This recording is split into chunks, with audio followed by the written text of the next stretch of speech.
원달러 환율 급등과 밸류업 정책 불확실성이 맞물리면서 국내 금융주가 이달 들어 큰 낙폭을 보이고 있습니다. KRX 은행지수는 이달 4일부터 19일까지 11% 하락하며 주요 업종별 지수 중 가장 큰 하락폭을 보였는데요. 하락을 주도한 건 외국인 투자자였습니다. 한 달간 1조 원 넘게 금융주를 매도했는데 다만 개인들이 담아내며 주가 방어에 나서고 있습니다. 금융주 앞으로는 어떨까요? 지금부터 알아보시죠.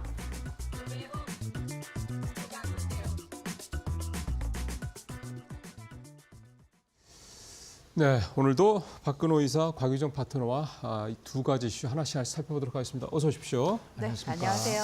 네, 첫 번째.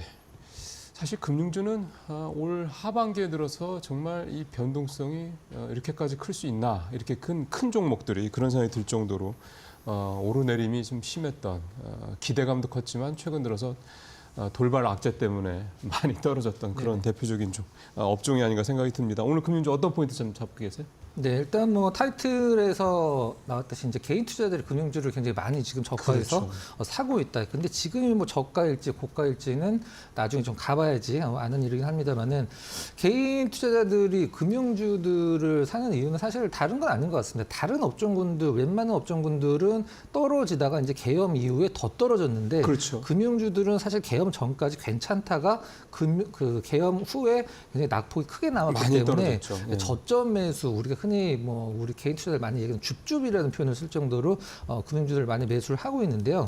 좀 몇 개 좀 살펴보면서 좀 말씀을 드려보도록 하겠습니다.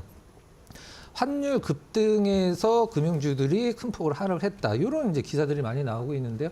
환율 급등과 금융주들, 특히 은행주들은 어떤 상관관계가 있는지 간단히 설명드리면 외화 자산과 외환 부채가 있는데요. 그렇죠. 이 외환 부채가 이제 커지다 보니까 그 부분에서 우려감 때문에 단기적으로 좀 하락이 좀 많이 나왔다라고 보시면 될 것 같고 외국인 지분율이 사실 뭐 금융주들은 굉장히 많은 업종, 대표적인 업종이기 때문에 외국인이 과연 이번에 계엄 이후에 금융주들, 특히 은행주들을 얼마나 많이 팔았는지를 살펴볼 필요성이 있는데요. 팔긴 팔았습니다. 좀 타이트하게 단기간에 좀 매도가 많이 나오긴 했는데 네. 지금은 현재는 오히려 이제 매수로 접어든 이제 기업들도 있고요. 실질적으로 단기 매도가 나온 이후에 매도는 거의 안 나오고 있는 상황이라 이 부분을 시장이 좀 약간 주목을 좀 하는 것 같습니다. 그다음에 이제 작년 같은 경우에 이제 그 은행주들이 금리 상승으로 인한 건전성이 훼손됐다라는 기사들이 많이 나왔었는데 보통 개인 투자자분들은 금리가 올라가면은 은행주들이 뭐 이자를 많이 받으니까 좋은 거 아니야라고 생각할 수도 있긴 합니다만은 금리가 급격하게 오르면은 이 연체율이 올라가기 때문에 그렇죠. 건전성이 훼손된다. 그렇죠. 그 부분들이 이제 금리 인하기에서 건전성이 이제 긍정적인 부분으로 바뀌고 있다. 이렇게 최근에 표현을 하고 있고요. 일단 뭐 수익성과 주가가 같이 올랐기 때문에 고평가라고 하기엔 좀 어려운 상황이기 때문에 개인 투자자들 그다음에 외국인들의 매매 행태를 봤을 때 금융주들이 좀 시장이 안정되면 다시 한번 상승을 이어갈 것이다. 이게 지금 시장에서 보편적인 금융주를 보는 시선입니다. 예. 무조건 뭐 싸다고 사는 게 뭐 말씀하신 줍줍이고 저가 매수는 분명히 아니긴 합니다. 근데 이제 이 회사, 이 분야의, 또 기업이나 이 분야의 펀더멘탈에 근본적인 훼손이 가하지 않은 상태에서 어떤 돌발 악재 때문에 주가가 떨어졌다면 그거는 저가 매수할 타이밍이 분명히 맞긴 맞죠. 이런 부분들을 좀 유념을 하시면서 좀 보시면 될 것 같고요. 자, 금융주들 한번 어떤 종목들인지 라인업을 한번 쭉 보겠습니다. 곤배 앵커. 네, 한 달간 금융주들이 깊게 눌린 가운데 외국인은 매도를 그리고 개인은 매수 포지션을 취하고 있습니다. 특히나 밸류업에 대한 기대감 속에 신규로 유입됐던 외국인의 이탈이 나온 게 특징적이었는데요. 수급적인 측면에서 금융주들의 흐름 함께 확인해 보겠습니다. 가장 먼저 시가총액이 가장 큰 금융주인 KB금융 같은 경우에는요. 외국인의 지분율도 가장 많이 줄어들었습니다. 한 1.2%가량 감소한 것으로 확인됐는데 개인이 3,100억 원가량의 물량을 담아내면서 주가 방어에 나서고 있고요. 신한지주와 하나금융지주 역시나 1% 내외 외국인 지분율 축소가 있었는데 개인이 금융주 가운데 가장 많이 매수한 KB금융의 뒤를 이어서 2위와 3위를 차지한 것으로 확인이 됐습니다. 금융사들 가운데서 외국인의 매수세가 꾸준하게 유입되고 있는 특징적인 종목도 있었습니다. 바로 JB금융지주였는데요. 전일만 보더라도 0.12%가량 하락하면서 가장 낮은 하락폭을 보이기도 했었습니다. 외국인이 무려 7거래일 연속 매수세가 유입되고 있습니다. 가장 큰 변동성을 보여줬던 메리츠 금융지주는 중에서는요, 외국인의 이탈이 나오곤 있습니다만 기관의 강한 매수세가 11월부터 이어지고 있고요. 특히나 기관 같은 경우에는 금융투자 그리고 연기금의 매수세가 동시에 들어오고 있다는 점도 특징적이니까요. 이 부분도 함께 참고해 보시면 좋을 것 같습니다. 다만 금융주들 이 부담감, 특히나 외국인의 매도세로 인해서 최근의 주가 추이는 그다지 좋지 않습니다. 그렇다면 우리가 금융주 가운데 어떠한 종목을 눈여겨보는 게 조금 더 현명한 투자일까요? 지금부터 알아보시죠.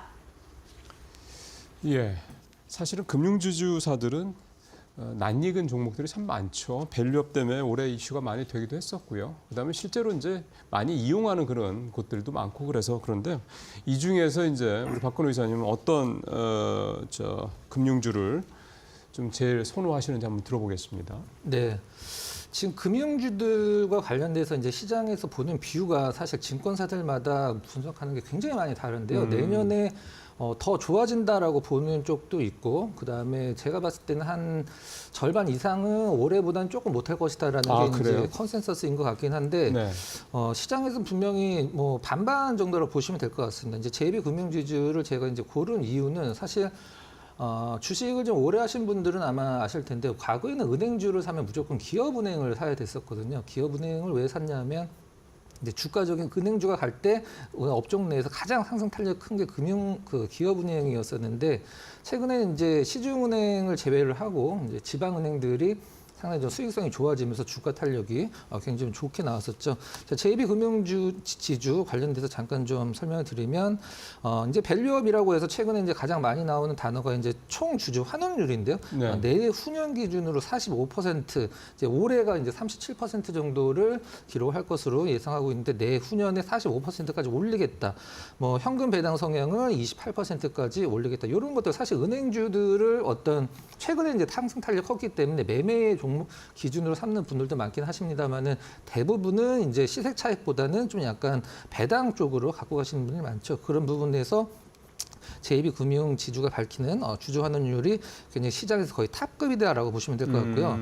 은행주들을 우리가 보통 뭐 볼 때 ROE나 여러 가지 뭐 보긴 합니다만, ROE가 15%로 기사가 나와 있긴 한데, 제가 조사한 바로는 한 3분기 기준으로 한 14% 조금 안 되는 걸로 알고 있는데, ROE가 10% 넘는 거는 그래도 굉장히 대단한 거로 보시면 될 것 같습니다. 자기 자본으로 돈을 얼마나 버는지 그게 나타내는 게 이제 ROE고요.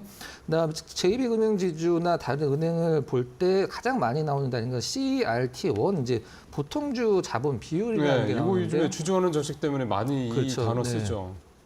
보통주 자본을 위험한 가중 자산으로 나눈 거라고 이제 보시면 될 것 같은데, 그게 상승세가 굉장히 좋죠. 근데 이 CET1이 이제 올라가면 안정성은 좀 좋아지는데 수익률은 약간 떨어지고, 그 반대로 움직인다고 보시면 될 것 같은데, 아무래도 이제 금융사기 때문에 안정성 지표에서 굉장히 좋게 좋은 점수를 좀 최근에 받고 있는 것 같습니다. 그 다음에 우리가 보통 은행주에서 가장 많이 나오는 이제 NIM, 님이라고 보통 표현하는 순위 이자 마진 같은 경우에도 뭐 시중은행 대비, 시중은행 뭐 신한, 국민, 우리 이런 은행들 대비해서 압도적으로 높은 상황이기 때문에 일단은 뭐 주가는 가장 잘 나왔고, 최근에 또 좋은 뉴스 하나 있었죠. 스탠다드 푸어스가 선정을 하는 다우존스 경영가능지수 코리아 지수에 선정이 또 JB금융지주가 됐습니다. 상당히 좀 의미 있는 부분이라고 좀 생각이 들고요. 금융주가 내년에 좋아질지 안 좋아질지 분석이 좀 약간 반반이다라는 점. 그다음에 하락 구간에서 외국인들이 단기적으로 매도가 좀 나왔지만 이제 거의 매도가 멈추고 종목별로 매수로 좀 전환이 되고 있다라는 점. 이런 부분들을 참고를 해서 상승 탄력이 가장 컸던 JB금융지주를 한번 좀 골라봤습니다. 제가 그 사이에 저도 좀 차트를 들어가서 보니까요. 진짜 미국에 있는 종목 보는 듯한 느낌이 살짝 드네요. 네. 이게 우상향으로 쫙 이렇게 올라가는 모습이 좀 들어서, 어쨌든 이게 그러니까 올해만 본 게 아니라 한 4, 5년 정도 이 차트를 보니까 계속 우상향을 하는 모습이 나타나는 것도, 이 전체적으로 하여간 그만큼 좀 덜 탄다는 얘기가 되는 거죠. JB금융지주 오늘 금융주 탑 픽으로 좀 뽑아주셨고, 자, 우리 곽 파트너님은 어떤 종목 보고 계세요? 네, 저는 당연히 이제 금융주 하면은 밸류업이고, 밸류업 이제 우등색으로 꼽히는 기업 중에서 이 기업 말씀을 드리고 싶어서 KB금융을 가지고 왔습니다. 대장주죠, 금융주에. 네. 지난주 16일에 코리아 밸류업 지수가 이제 리밸런싱이 됐습니다. 네. 그래서 지난 9월부터 이번 달 이제 6일까지 밸류업 계획을 공시한 기업 51개사 중에서 미지수 지금 지수 미지수 편입 겸 43개사를 심사를 해서요. 이번에 5군데만 지금 신규 편입이 된 상황이거든요. 네. 그중에서 금융사 같은 경우에는 KB금융과 하나금융지주가 있고요. 통신사 같은 경우에는 KT와 SK텔레콤 그리고 자동차 부품 관련 기업인 현대모비스까지 모비스. 이렇게 맞습니다. 5개 기업이 이번에 밸류업 지수에 편입이 됐다라고 볼 수 있을 것 같습니다. 그래서 이 KB금융 같은 경우에는 올해 이제 4월 달부터였죠. 이때 업계 최초로 배당 총액 기준으로 분기 균등 배당의 새로운 주주 환원 정책을 발표를 하기도 했었고요. 그러니까 올해부터 분기당 균등 배당을 이제 시행한다라는 점에서 시장에서 좀 많이 부각이 됐었고 연간 배당 금액 총액만 하더라도 약 1조 2천억 원 수준을 최소한 이제 유지하거나 내지는 확대하겠다라고 해서 이제 운영을 하게 되면서 배당 성향까지도 같이 또 높아지게 됐습니다. 그리고 또 지난 10월 달에는 이에 또 이제 연장선으로 네. 보통주 자본 비율과 연계한 지속 가능한 밸류업 방안 등을 공시를 했거든요. 그러다 보니까 외국인 쪽에서, 그러니까 외국인 기관 쪽에서 KB금융에 대해서 굉장히 좀 긍정적인 인상을 받은 모양이더라고요. 그래서 KB금융의 지금 최대 주주 현황을 보면 네. 지금 최대 주주에서 1대 주주가 국민연금공단이고요. 그 다음이 캐피탈 그룹이라고 볼 수 있거든요. 미국의 자산 운용사입니다. 네. 여기에서도 지금 지분율을 확대하면서 2대 주주로 지금 올라서는 등 지금 전반적으로 이런 노력들이 시장에서 금융권 내에서도 시장에서 지금 인정을 받고 있는 중이다라고 볼 수 있을 것 같고요. 그리고 잠깐 이제 재무적인 부분도 한번 내려서 보면요. 지금 KB금융이 역대 최대 지금 이자 수익도 올려 나가고 있고 영업이익도 거의 8조 원 수준에 당기 순이익 역시도 지금 5조 가량으로 지금 컨센서스가 나와 있는 상황이라고 볼 수가 있겠습니다. 물론 이제 조달 비용 같은 경우에는 증가한 부분도 있고요. 근데 대신에 이제 대출 자산이 늘어서 이자 이익을 좀 뒷받침하지 않았을까라는 그런 이제 분석들이 있긴 하더라고요. 그래서 대출 자산이 증가해서 이자 이익을 견고하게 지금 방어를 이제 한 것으로 추정이 되고 있고 사실 뭐 KB금융뿐만 아니라 올해 이런 이제 금융사들이 전반적으로 봤을 때 사상 최대 실적을 또 기록하고 있는 그런 곳들이 몇 군데가 있거든요. 왜 그런고 하고서 찾아보니까 지난해 막대한 그런 이제 충당금을 적립한 데 따른 기저 효과가 최근에 이런 이제 금융주 쪽에 실적으로 지금 반영이 된 것 같다라는 내용들이 있더라고요. 그래서 일단은 실적에 대한 부분도 잡았죠. 실적이 당연히 좋기 때문에 이렇게 또 주주 환원으로 돌아갈 수 있는 목도 많이 는 거고 또한 이런 정부의 밸류업 정책에 같이 또 시행하면서 동조화된 부분들이 시장에서도 긍정적인 계속 평가를 받고 있는 중이기 때문에 근래 들어서는 이제 단기적인 좀 조정이 나왔을지언정 다시금 또 주가가 탄력적으로 회복세 또 보여 나가지 않을까라고 보여집니다. 그래서 KB금융 같은 경우에도요. 지금 주가 움직임 보시면은 올 초부터 지금까지 여전히 상승 추세 견고하게 지금 유지해 나가고 있고 제가 지금 추세 라인을 두 개 정도 지금 작도를 했는데요. 이렇게 지금 박스권 안에서 주가가 이제 움직이는 모습을 상승 채널 내에서 이제 주가가 움직임이 나온다라고서 말씀을 드릴 수가 있거든요. 기술적으로. 그래서 지금 현재 구간에서 다시금 추세가 하방으로 가지 않는 한 현재 구간이 지금 하단 추세선에서 지지받아주는 움직임이기 때문에 다시금 계속해서 추세 견고한 움직임 이어나가는지 계속 지켜보시면 좋을 만한 종목이라고 보고 있습니다. 그러게요. 일단 딱 좀 찍고 살짝 좀 다시 올라서는 모습이긴 해서 일단 차트상으로 봤을 때 더 밑으로 더 떨어질 것이냐 이런 부분들에 대한 걱정은 조금 줄여도 될 것 같습니다. 자, 금융주 중에서 JB금융지주 그다음에 KB금융 두 회사 살펴봤고요.